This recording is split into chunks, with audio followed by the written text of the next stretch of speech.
सलाम, नमस्ते, सत श्री अकाल। मैं अर्चना आपकी होस्ट अपने चैनल खुद से रूबरू में आप सबका स्वागत करती हूँ। अगर आपने मेरा चैनल सब्सक्राइब नहीं किया है तो उसे सब्सक्राइब कर लीजिए और बेल आइकन की बटन को भी प्रेस कर लीजिए ताकि मेरी आने वाली स्टोरी आप तक सबसे पहले पहुँचे। और अगर आपके पास भी कोई स्टोरी है तो आप मेरी इंस्टाग्राम आईडी पे भेज सकते हैं, मैं उसे जरूर ऑन एयर करूंगी। तो चलिए चलते हैं आज की स्टोरी की तरफ। अजीब मोहब्बत जिन की लास्ट पार्ट। राशिद लगभग दौड़ते कदमों से अपनी बाइक तक पहुंचा और उस पर सवार होकर चल दिया। राशिद करीब 1 घंटे बाद लौटा। उसके साथ एक मौलवी साहब भी थे। ये वही थे जिन्होंने ताहिरा व तबस्सुम के लिए ताबीज बनाए थे। ताहिरा ने उन्हें देखते ही सलाम किया और रेशमा के पास से उठ गई।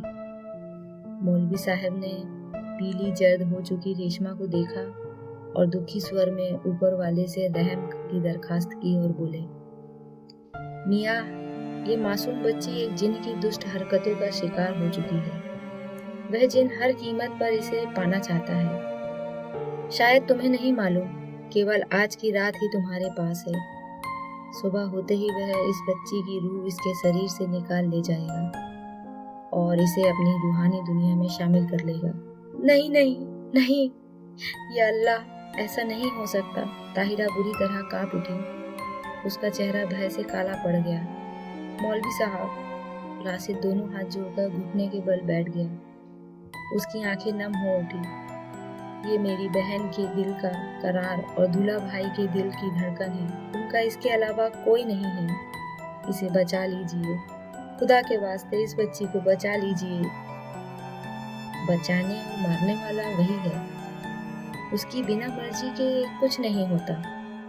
मैं पूरी कोशिश करूंगा, बाकी सब ऊपर वाले के हाथ में है। परेशान होने के बजाय उस खुदा से दुआ कीजिए, एक वही सबकी मदद करता है। मौलवी साहब तस्बीह हाथ में लेकर रेशमा पर दम करने लगे। करीब आधा या पौन घंटा यह सिलसिला चला। इसके बाद मौलवी साहब ने रेशमा को एक ताबीज पहनाया और राशिद को एक चिराग देकर कहा, मियाँ, इस चिराग को तुम्हें रात के समय जिन के कमरे में जलाकर रखना है। वह पूरी कोशिश करेगा कि तुम यह चिराग बाहर ना रख सको, मगर तुम्हें अपने खुदा पर विश्वास कर उसकी हर कोशिश को नाकाम करना होगा। मैं तुम्हें एक बात और बता देना जरूरी समझता हूँ। हालांकि तुम जैसे नमाजी पर वह हमला नहीं करेगा, मगर वह बहुत गुस्से में है, कुछ भी कर सकता है। इसलिए होशियार रहना, उससे डरना मत, क्योंकि अल्लाह से बड़ा कोई नहीं है, वह नामुराद भी नहीं। ठीक है मौलवी साहब। मौलवी साहब ने कुछ ताबीज ताहिरा को दिए और कहा, ये ताबीज शाम तक तुम्हें रेशमा को पिला देने हैं, सूरज ढलने से पहले पहले। जी मौलवी साहब। राशिद मौलवी साहब को वापस छोड़ाया। ताहिरा को बार बार नींद की झपकी आ रही थी, मगर वह बड़ी मुश्किल से अपनी आंखें बंद नहीं होने दे रही थी। बार बार उसके हाथ दुआ के लिए उठ रहे थे। वह मौलवी साहब के दिए सारे ताबीज रेशमा के मुंह में डाल चुकी थी। केवल एक बचा था। सूरज ढलने में अभी 1 घंटा बाकी था। अचानक ताहिरा की आंख लग गई। राशिद किसी जरूरी काम से गया था। ताहिरा इतनी गहरी नींद में सोई कि उसे पता ही नहीं चला कि सूरज डूबने वाला है। केवल 3 मिनट बाकी रह गए थे। तभी नन्ही तबस्सुम भूख से रोने लगी। वह करीब ही पल्ले में सोई थी। नन्ही बच्ची के रोने की आवाज सुनकर ताहिरा हड़बड़ा कर उठ बैठी। उसने घबरा कर डूबते सूरज की तरफ देखा।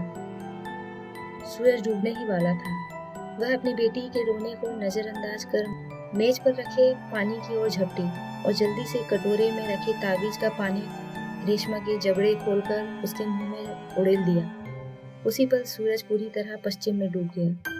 ताहिरा ने चैन की सांस ली। तभी आजान हुई और ताहिरा सजदे में बैठ गई। राशिद चिराग जलाकर जिन के कमरे की तरफ जा रहा था।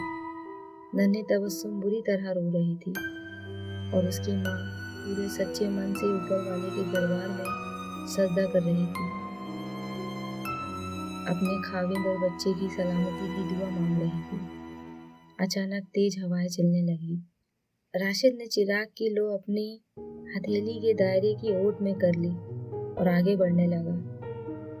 उसके होठ अपने कुरान पाक की आयतें दोहरा रहे थे। चिराग की लो उसकी हथेली झुलसा रही थी, लेकिन राशिद ने हथेली नहीं हटाई। पूरा आसमान काले बादलों से ढक गया और आकाश के सीने पर बिजली अपना भयानक नृत्य करने लगी। हवा में साए साए और विचित्र सा हूं का स्वर गूंज रहा था।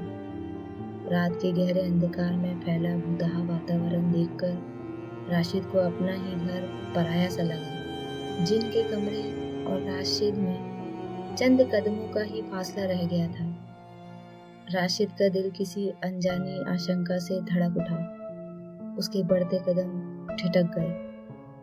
उसी पल उसे अपनी मौत के मुंह में जाती हुई भांजी का ख्याल आया और साथ ही मौलवी साहब की बात कानों में गूंजने लगी। उससे डरना मत, खुदा पर भरोसा रखना। इस बात को याद करते ही राशिद का खौफ जाता रहा। वह पूरे आत्मविश्वास और साहस के साथ कमरे की तरफ बढ़ने लगा। जैसे ही वह चौखट के पार पहुंचा, सुनिए, उसे किसी ने पुकारा। आवाज ताहिरा की थी। राशिद ने उस आवाज को साफ साफ पहचाना। वह पलटकर देखना चाहता था कि क्या हुआ, इबादत में बैठी ताहिरा वहां क्यों आई है। मगर फिर उसने सोचा, जिस काम के लिए वह आया है उसे पूरा किए बिना वह पलट कर नहीं देखेगा। इसी विश्वास के तहत वह हवा के झोंके की तरह कमरे में घुस गया और चिराग कमरे के बीचों बीच फर्श पर रख दिया। ठीक उसी समय एक भयानक चीख फिजा में गूंज उठी। कमरा दहलने लगा। चिराग फर्श पर रखकर राशिद हवा के झोंके की तरह कमरे से निकल गया। उसके निकलते ही जिन का कमरा भरभरा कर गिर पड़ा। राशिद ने चैन की सांस ली। राशिद ने देखा ताहिरा सजदे में बैठी दुआ कर रही थी। उसे देखकर राशिद की रीढ़ में बर्फ सी सिरहन दौड़ गई। फिर पुकारने वाला कौन था? राशिद समझ गया कि पुकारने वाला जिन ही था। यदि उस समय वह पलट कर देख लेता तो रेशमा का बचना नामुमकिन था।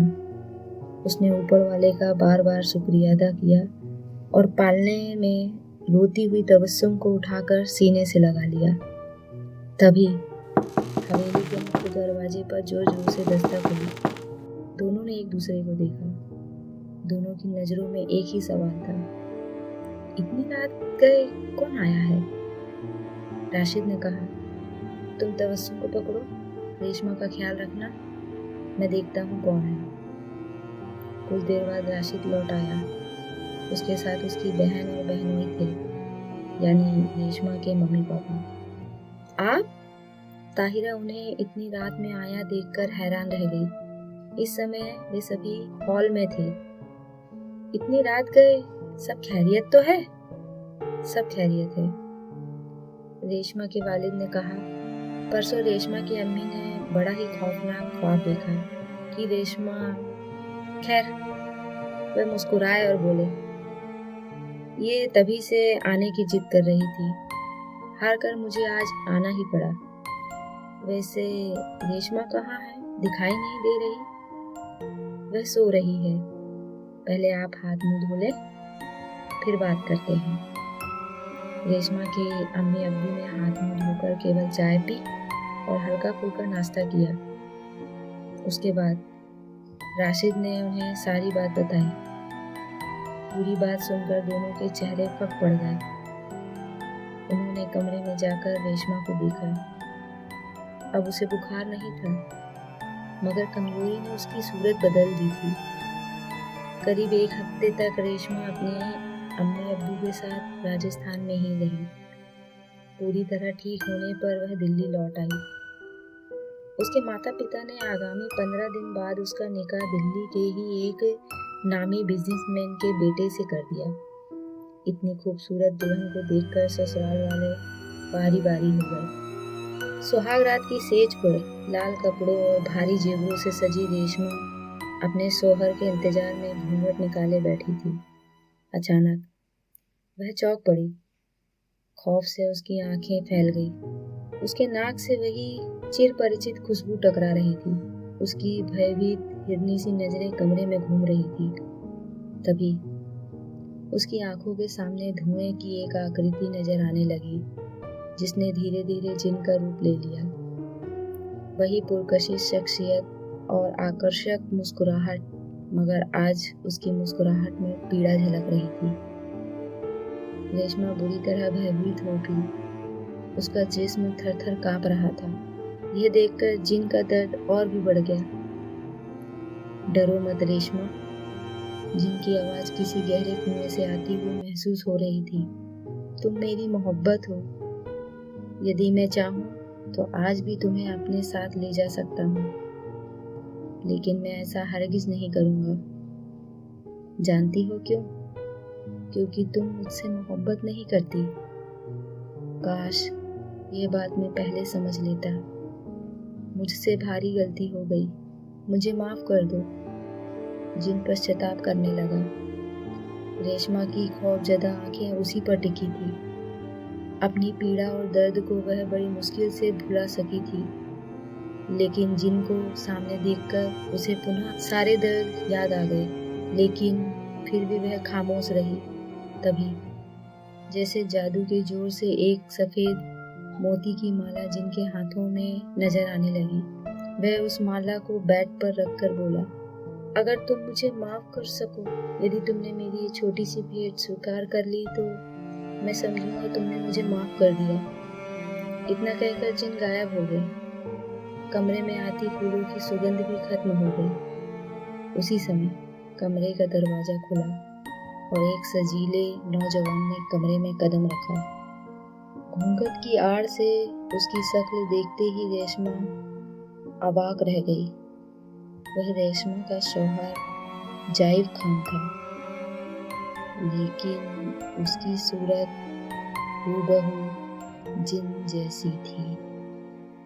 तो फ्रेंड्स, कैसी लगी मेरी स्टोरी मुझे कमेंट करके जरूर बताइएगा। मैं बहुत मेहनत से आप सबके लिए स्टोरी लेकर आ रही हूँ, तो अच्छी लगी हो तो भी बताइएगा, नहीं लगी है तो भी बताइएगा। मैं जरूर इम्प्रूव करूँगी। और आप किस टॉपिक में स्टोरी सुनना चाहते हैं ये कमेंट करके मुझे जरूर बताइएगा। मैं उस टॉपिक में स्टोरी लाने की जरूर कोशिश करूँगी। तो मिलते हैं एक नई स्टोरी के साथ। तब तक के लिए मुझे दीजिए आज्ञा। शुभ रात्रि।